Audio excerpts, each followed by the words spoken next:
こんにちは、ソニック研究員のケイティです。どうも、助手のマルルです。今回は、ソニックフロンティアの黒幕、ジエンドについて解説していきます。ジエンドはゲームの終盤で急に姿を現し、今作のラスボスとして立ちはだかったキャラクターです。ところが、実はこのジエンドというキャラクターは、ゲームの序盤からずっと裏で暗躍していました。ジエンドが何をしてたかがわかれば、今作のストーリーがより理解できること間違いなし。ソニックフロンティアの根幹に関わる超重要な話になるので、ぜひ最後までご覧ください。それでは、早速始めていきましょう。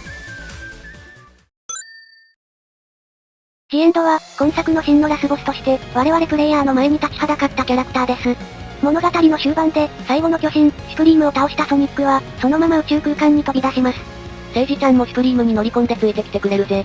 二人が宇宙空間にたどり着くと、月の裏からもう一つの月が現れ、ソニックたちに襲いかかってきました。このもう一つの月が、今作の真のラスボス、ジエンドです。エンジョイとチャレンジだとQTEだけだけど、スリル以上の難易度では実際に戦うこともできるぜ。まあ戦闘はシューティングですけどね。ここはプレイヤーの間でも賛否が分かれるところで、普通に戦いたかったという意見も多いです。裏のストーでやたらとシューティングさせられたけど、まさかこれの練習だったとはな。これを予見できた人はまあいないでしょうね。ただそれでも真のラスボスというだけあって、ジエンド戦の難易度はかなり高め。嵐のような弾幕を張ってくる上に、時折レーザー攻撃も放ってきます。このレーザーが本当に厄介。この極太レーザーに当たってしまうと、一発でアウトです。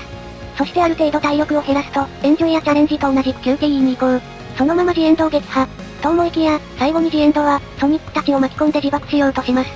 そしてそれに気づいたセイジが、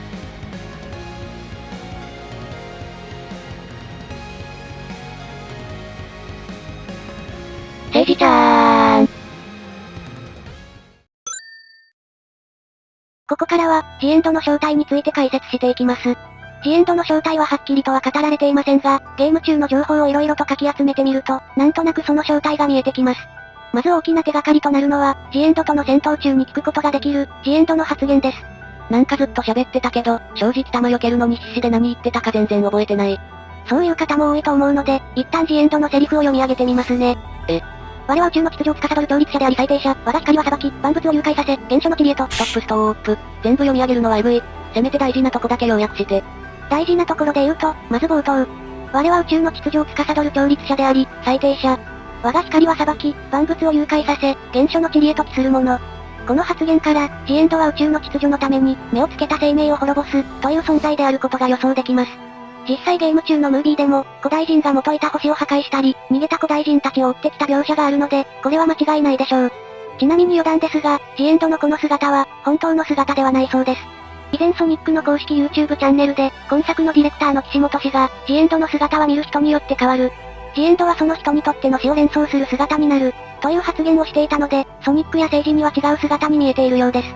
そして、なぜプレイヤーには月の姿に見えるのかというと、昔から月は死を司る星とされることが多かったからだそうですね。これすごい情報ぶっ込んできたよな。生放送見てるときビビった。この発言が出た動画は概要欄に貼っておくので、興味がある人はぜひ見てみてください。それでは話を戻して、ジエンドの正体について見ていきましょう。ジエンドは宇宙の秩序のために、目をつけた生命を滅ぼす存在ということでしたが、それでは一体、どんな生命がジエンドに目をつけられてしまうのでしょうか。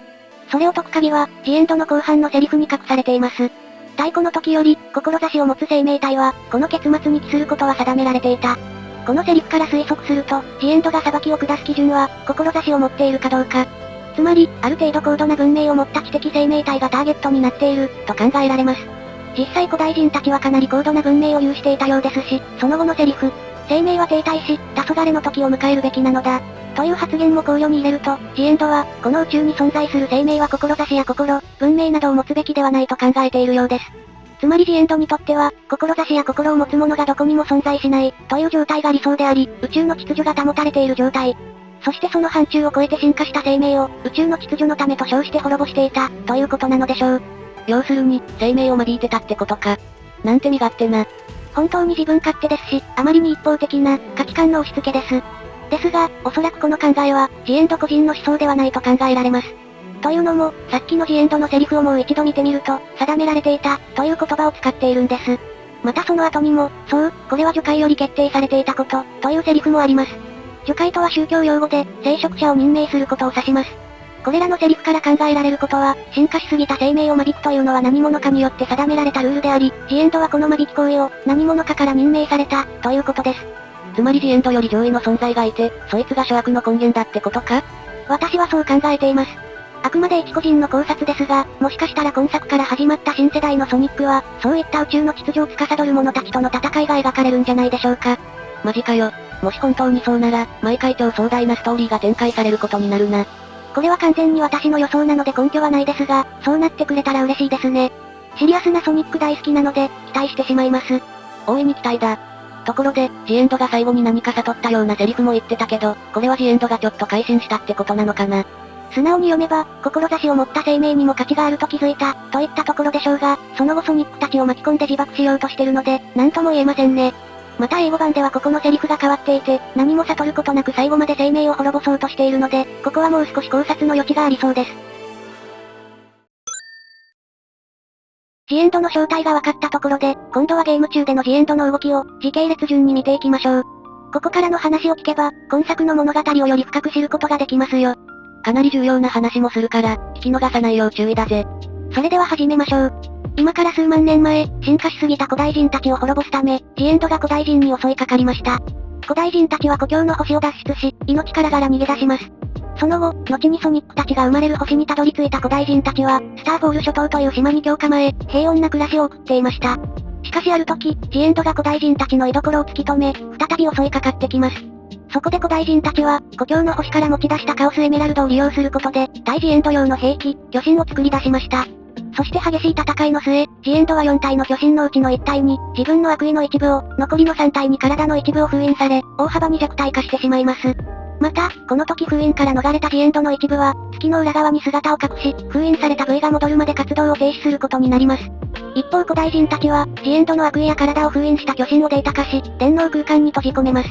そしてそのまま電脳空間をシャットダウンし、誰かが誤って電脳空間を起動することがないよう、エネルギー源として使っていたカオスエメラルドを、どこか遠くの土地まで運び出したのでした。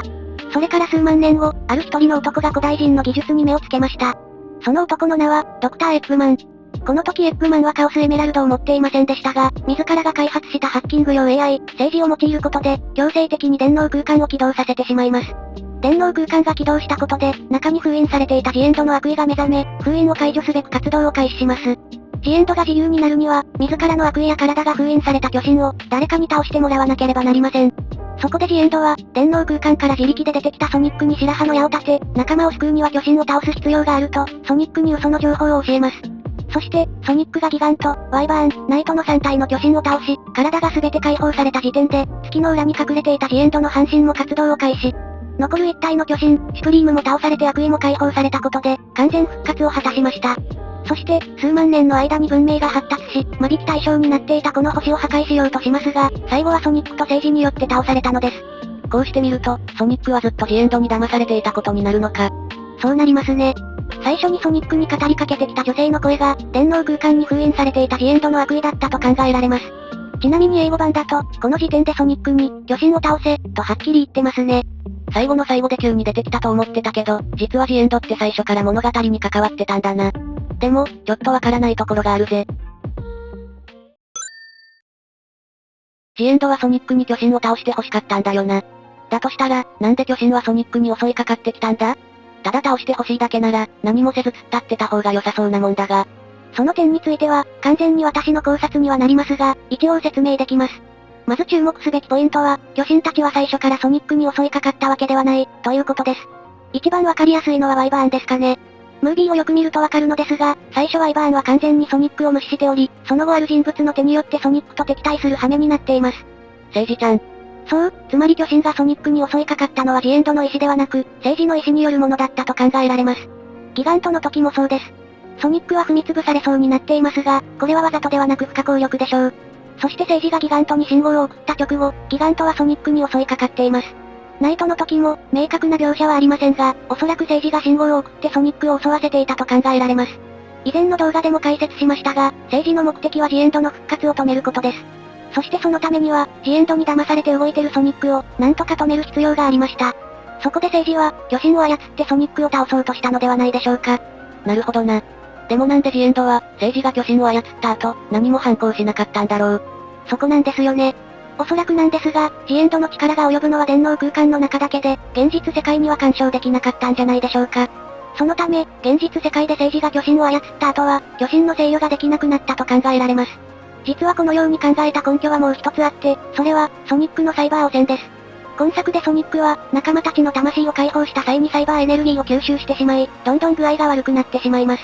そしてもし、ジエンドが現実世界にも干渉できたのであれば、このソニックのサイバー汚染を何とかしようとしたはずなんです。ジエンドはソニックに巨神を倒してもらいたかったわけですから、ソニックが弱体化するのは避けたかったはず。にもかかわらず何の対策も打たれなかったということは、ジエンドはソニックのサイバー汚染を止めたかったが、現実世界に干渉できないため、止められなかったのではないか。以上の観点から、ジエンドの力が及んだのは自分が封印されてる電脳空間内だけで、現実世界の出来事には干渉できなかったのではないか、という説が浮かび上がるわけなんですね。逆に電脳空間の中では、ジエンドはかなりの影響力を発揮していたものと考えられます。というのも、もし電脳空間でも力を発揮できなかったのであれば、そもそも巨神を現実世界に召喚することすらできなかったはずだからです。ジエンドは巨神を現実世界に出して、ソニックに倒してもらおうとしていましたが、一方で、そうなってほしくないと思ってる人物もいました。聖司だな。その通り。さっきも言ったように、聖司はジエンドの復活を阻止しようとしていたわけですから、ジエンドが封印されている巨神を現実世界に出したくないはず。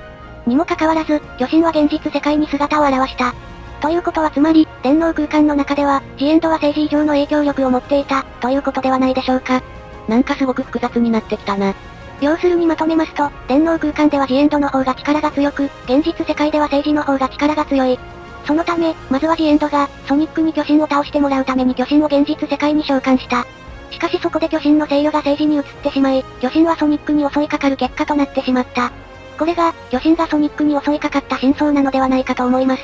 なるほど、なんとなくわかったぜ。あれ、でもそうなってくると、最後のシュプリームはどうなんだ？シュプリームと戦った時は、聖司はソニックと協力してたよな。シュプリーム戦に関しては、おそらくシュプリームに封印されていたのがジエンドの悪意。いわば精神の一部とも言えるものだったため、その悪意がシュプリームを操っていたのではないでしょうか。つまりシュプリームの場合は、中に封印されてたジエンドが直接操ってたってことか。おそらくそういうことだと思います。他の3体の巨神には体しか封印されていませんでしたが、唯一シュプリームには精神が封印されていたので、操ることができてもおかしくないですよね。シュプリームだけは、ずっとジエンドの制御下にあったってことだな。でもそしたらなんで、シュプリームはソニックに襲いかかったんだ？ジエンドが操っていたなら、今度こそただ突っ立ってるだけにして、さっさと倒してもらった方がいいんじゃ。おそらくこの時のジエンドは、体を全て取り戻したことでかなり力を取り戻していたと考えられます。そのため、やろうと思えば自分でシュプリームを破壊し、中の悪意を取り戻すこともできたでしょう。一方で、ここまで来てしまったら、今度は自分に立てつこうとしているソニックが邪魔者でしかありません。そこでジエンドは、あえてシュプリームをソニックと戦わせ、あわよくばソニックを倒そうとしたのだと考えられます。ジエンドからすれば、ソニックが勝った際は自分の悪意が解放されて完全復活し、その後でソニックを倒せばよい。逆にシュプリームが勝ったなら、邪魔者を一人消せたことになり、悪意はその後に自分で解放すればよい。順番が変わるだけで、どちらに転んでも損はしませんからね。うわ、めちゃくちゃ賢いなジエンド。以上、ソニックフロンティアの真のラスボス、ジエンドについての解説でした。この動画を見た上でもう一度ゲームをプレイすると、きっとこれまでとは違った景色が見られると思います。今後もソニックフロンティアの解説動画を作成していく予定ですので、動画を見逃したくない方はぜひチャンネル登録をお願いします。たくさんのコメントも待ってるぜ。それでは、次の動画でお会いしましょう。